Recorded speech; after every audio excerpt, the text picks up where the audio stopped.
याद रखना, बहुजन समाज पार्टी के हाथी का पेट इतना बड़ा है वो कभी भरता नहीं है। कि हाथी का पेट बहुत बड़ा है, नहीं भरेगा जब तक इस कमल के फूल को गांव गांव से, गली गली, मोहल्ले मोहल्ले, देश के हर एक कोने से उखाड़ के खा ना ले, खत्म ना कर दे।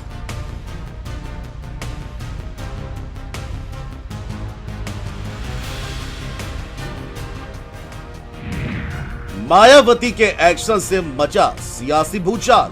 क्या आकाश आनंद ने की थी कोई बड़ी गलती? आखिर क्यों दिखाया पार्टी से बाहर का रास्ता? ये सवाल इन दिनों सियासी गलियारों में खूब गूंज रहे हैं, जिसके पीछे कई वजह बताई जा रही है। लेकिन दबी आवाज में ये भी सियासी गलियारों में चर्चा है कि योगी पर दिए बयान के चलते मायावती आकाश आनंद से काफी खफा थी। इतना ही नहीं, ये भी बताया जा रहा है कि आकाश अपनी मनमानी में लगे हुए थे, जिसके चलते उन पर तगड़ा एक्शन हुआ है। लेकिन इस बात में कितनी सच्चाई है, आज आपको इस वीडियो में बताते हैं।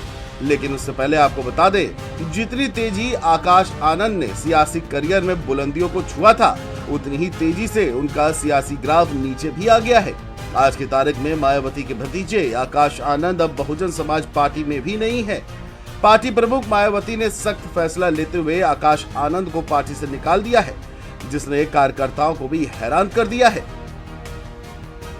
बता दें कि आकाश आनंद ने महज 22 साल की उम्र में साल 2017 में राजनीति में एंट्री की। नोएडा में शुरुआती पढ़ाई करने के बाद उन्होंने लंदन से MBA की डिग्री हासिल की। फिर आकाश ने यूपी के सहारनपुर में बुआ मायावती के साथ रैली करके अपनी राजनीतिक शुरुआत की थी। ये शुरुआत इसलिए भी खास रही क्योंकि मंच पर अखिलेश यादव और अजीत सिंह जैसे कद्दावर नेता भी मौजूद थे। करीब 2 साल बाद यानी 2019 में लोकसभा चुनाव के दौरान आकाश ने आगरा में अपनी पहली चुनावी रैली में भाषण दिया। इस आम चुनाव से पहले बीएसपी महागठबंधन का हिस्सा थी। ये महागठबंधन कांग्रेस और बीजेपी दोनों का विरोध कर रहा था, लेकिन गठबंधन को खास कामयाबी हासिल नहीं हुई थी। हालांकि साल 2023 के गुजरते और साल 2024 के आते आते आकाश की किस्मत साथ छोड़ती नजर आई। लोकसभा चुनाव प्रचार के दौरान आकाश बीजेपी पर लगातार हमला कर रहे थे। ऐसे में मायावती पर खासा दबाव बना। उन्होंने चुनाव प्रचार के बीच ही 8 मई को आकाश आनंद को पार्टी के राष्ट्रीय समन्वयक पद से हटा दिया। तब उन्होंने अपने फैसले को लेकर कहा था कि अभी उन्हें और परिपक्व होने की जरूरत है। बता दें, इसी दरमियान उन्होंने योगी पर भी एक टिप्पणी की थी। दरअसल एक चुनावी रैली में सीएम योगी ने भ्रष्टाचार को लेकर कहा था कि हाथी का पेट बहुत बड़ा है। योगी के इसी बयान को लेकर आकाश ने हमला बोला था। उन्होंने कहा था कि हाथी का पेट बहुत बड़ा है, भरेगा नहीं जब तक इस कमल के फूल को गांव गांव से, गली गली से, मोहल्ले मोहल्ले से, देश की हर गली से उखाड़ के न खा ले। बता दें कि आकाश ने यह भी कहा था कि इस तरह कमल के फूल को हम चबा चबा के खाने वाले हैं।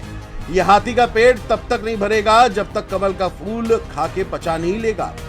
आकाश के इस बयान के बाद से उन पर मायावती ने एक्शन लिया था, लेकिन अब तो उन्हें पार्टी से ही बाहर कर दिया है। ऐसा नहीं कि सिर्फ आकाश पर मायावती ने बड़ा एक्शन लिया, उनके साथ साथ उनके करीबी यानी ससुर अशोक सिद्धार्थ को भी पिछले महीने पार्टी विरोधी गतिविधियों के आरोप में निष्कासित कर दिया था। लेकिन अब आकाश पर कार्रवाई करके मायावती ने एक बड़ा संदेश दिया है। पार्टी के कुछ कार्यकर्ता का तो ये भी कहना है कि पारिवारिक कलह के चलते आनंद के आकाश को मायावती ने छीन लिया है। लेकिन इस बात में कितना दम है, ये तो मायावती और आकाश आनंद ही बता सकते हैं। मायावती के इस सियासी संदेश पर आपकी क्या राय है, कमेंट करके जरूर बताएं। Desk report, GMD news.